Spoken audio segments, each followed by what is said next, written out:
L'Ajuntament de Miramar ha instal·lat enllumenat públic al Camí dels Fondos.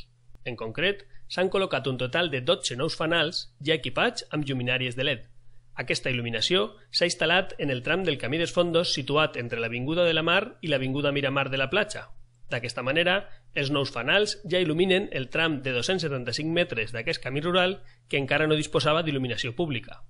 Aquesta actuació dona resposta a una reivindicació de molts veïns del municipi que diàriament transiten pel Camí dels Fondos, ja siga per arribar a la platja o simplement per a passejar.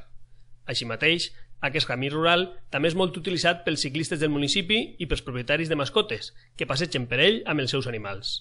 Cal destacar que el Camí dels Fondos també dona accés als horts col·lectius del municipi. El procés d'adjudicació d'aquestes parcel·les ja està en marxa. Una vegada adjudicades i els arrendataris dels horts col·lectius puguen començar a conrear-les, el nou enllumenat públic també facilitarà l'accés a aquesta zona.